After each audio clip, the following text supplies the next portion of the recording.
안녕하세요. 오늘은 초보자가 F&A 할 때 주의사항에 대해 말씀드리겠습니다. 목에는 보시는 것처럼 중요한 구조물들이 상당히 많이 있습니다. 그래서 머리로는 이런 중요한 구조물이 어디 있는지 다 알고 있고, 시험을 보면은 만점에 가깝더라도 실제로 시술을 하는 초심자의 경우는 갑상선이나 주변 임파선 F&A를 할때 생각보다 이 구조물들을 하나하나 생각하면서 컴플리케이션을 피하는 그런 경황이 없는 경우가 많습니다. 그래서 사례를 들어서 한번 정리를 해 보았습니다. 앞서 제 영상에서 FN을 할 때 바늘이 이렇게 수평으로 들어가거나 아니면 이렇게 수직으로 들어갈 수 있습니다.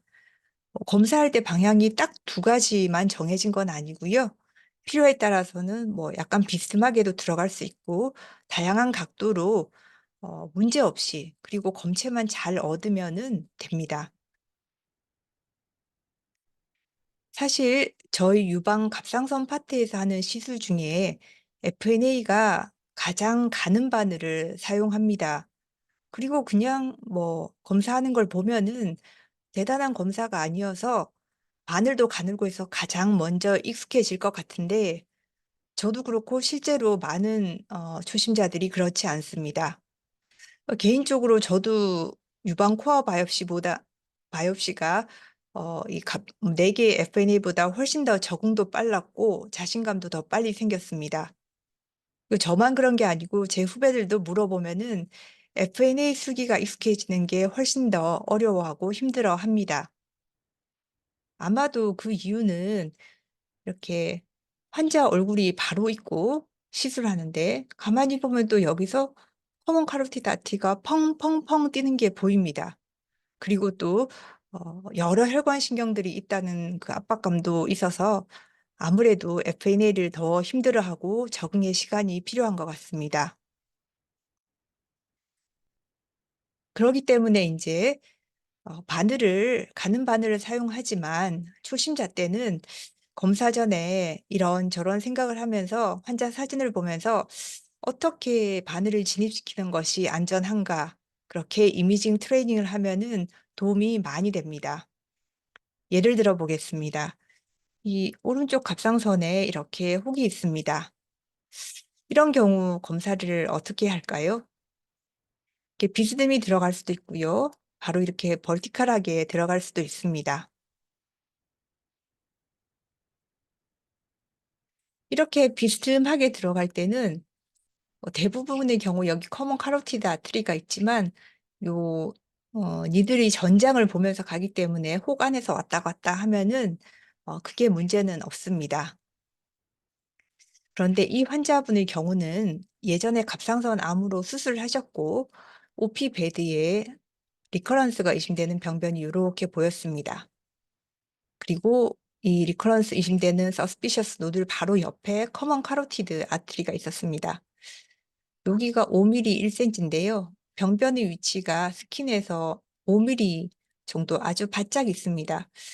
숙련된 경험자라면 그냥 바로 이렇게 벌티컬하게 해서 검사를 잘 할 수 있는데 요렇게 하는 것이 대부분 시술자에게 좀 어려워 보입니다.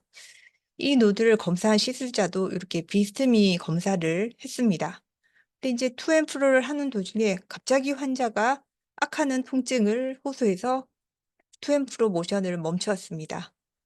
그리고 인제 초음파를 봤더니 카로티드가 있고요. 카로티드 아트리 여기 보이시는데 여기 인제 리커런스 의심되는 노들이 있고요.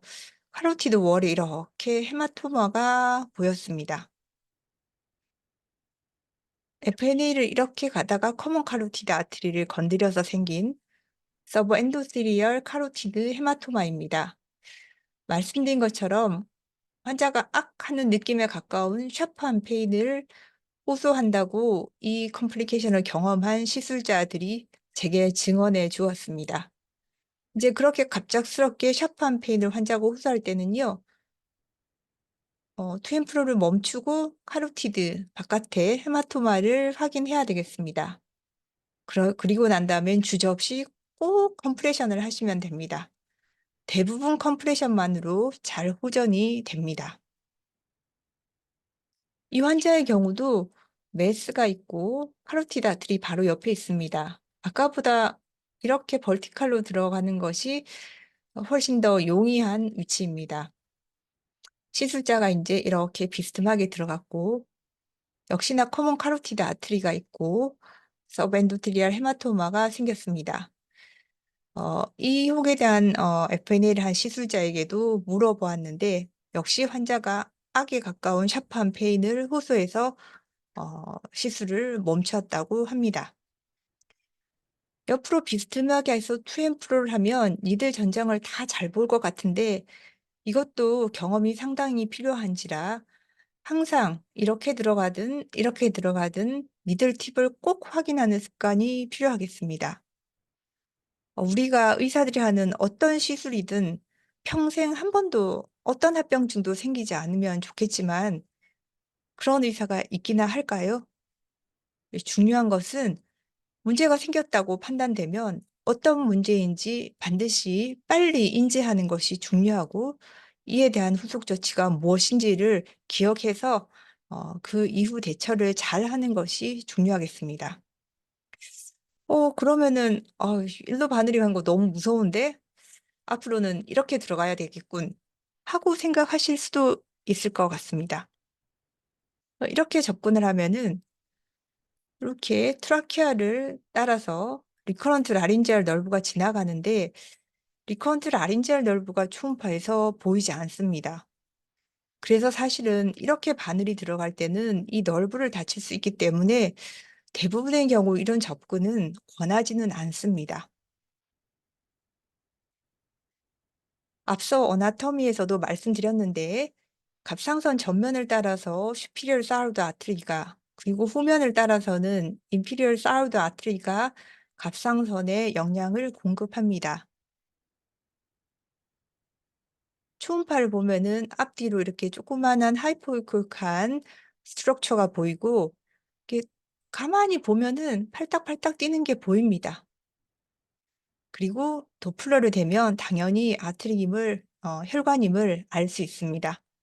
물론 베인도 있을 수 있는데 그거는 인제 팔딱팔딱 뛰는지 볼 수 있기 때문에 구분이 쉽습니다. 그리고 베인은 누르면 컴프레션이 됩니다. 젊은 여성분인데 왼쪽에 이렇게 하이포에코익한 병변이 있는데 칼시피케이션도 있고 마진도 안 좋은 캔서 같아 보이는 모양입니다. 무슨 이유인지 모르겠는데 FNA가 아니고 처음부터 코아 바이옵시를 시행하셨는데 잘 보시면 니들이 요렇게 잘 보이게 찍히진 않았는데요. 요렇게 니들이 가는 것 같습니다. 혹이 여기 있었고요. 환자는 이제 왼쪽에 있었는데 머리를 방향을 반대로 해서 검사를 진행한 것 같습니다. 보통 오른손잡이는 코어 바이옵시 할 때 이렇게 진입을 하게 되죠. 근데 보시면 요 앞에 요런 스트럭처가 있습니다. 슈피리얼 사이로 아트리입니다. 아니나 다를까 바이옵시 한 다음 사진을 봤더니 헤마토마가 이만큼 생겼습니다.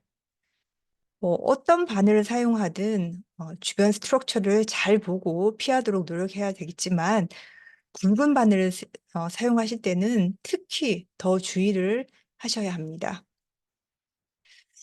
이 환자의 경우는 오른쪽 갑상선에 작은 서스피셔스 노들이 있는데 이렇게 트라키아와 어버팅하고 있어서 검사를 진행하신 것 같습니다. 외부 병원에서 바이옵시를 했는데 사진을 보면 노치가 여기 있고요. 니들이 거의 커먼 카로티드 아트리를 향합니다. 여기는 미드 서피칼 갱그리온도 있을 수 있거든요.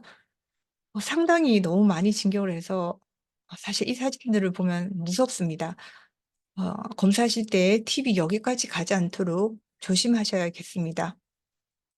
다행히 초음파 볼 때 이 카로티드 아트리 쪽은 문제가 없었습니다. 근데 인제 요 바이옵시를 한 다음 사진을 봤더니 갑상선 뒤쪽으로 이렇게 헤마토마가 생겼습니다. 다시 보시면 여기 뒤에 베슬이 있는데요. 아마도 바이옵시를 하면서 인피리얼 사로드 아트리를 건드린 것 같습니다. 이 환자의 경우는 외부 병원에서 갑상선 암이 진단되었고요. 저희 병원에서 인제 병기 결정 초음파를 하다가 검사자가 이 림프노드가 나쁜 모양이라고 생각하고 이 림프노드에 대한 세포 검사를 시행했습니다. 여기 커먼 카로티드 아트리가 있고요. 인터널 주글라 베인이 있습니다. 뒤에도 혈관이 있고요. 그럼 여러분들은 이제 이 림프노드 검사할 때 어떤 방향으로 접근을 하시나요? 저라면은 인제 요런 방향으로 가능하면 혈관을 다치지 않게 갈 것 같습니다. 근데 인제 FNA 한 사진을 보고 제가 깜짝 놀랐습니다. 타겟팅은 림프노드에 잘 됐고 다른 혈관은 다 다치지 않았는데 가만히 보시면 요 조그마한 하이포에크겐 스트럭처가 보입니다. 예. 베이거스 nerve입니다. 다행히 기가 막히게 이 베이거스 nerve를 피했습니다. 보통 베이거스 nerve는 커먼 카로티드 아트리와 인터널 주글러 베인 사이에 있는데 이렇게 롱지튜디널하게 보면은 nerve인 거를 쉽게 찾을 수 있습니다. 쭉 밑으로 트레이스 하시면 되거든요. 근데 간혹은 이렇게 커먼 카로티드 아트리 미디알에 사이로이드 가까이에 위치하기도 합니다. 그러기 때문에 뭐 림프 노드든 갑상선이든 이 주변을 시술하실 때는 반드시 주변에 혈관뿐만 아니라 nerve 스트럭처도 잘 관찰하셔서 그쪽은 찌르지 않도록 최선을 다해야 되겠습니다. 도움이 되셨으면 좋겠습니다. 감사합니다.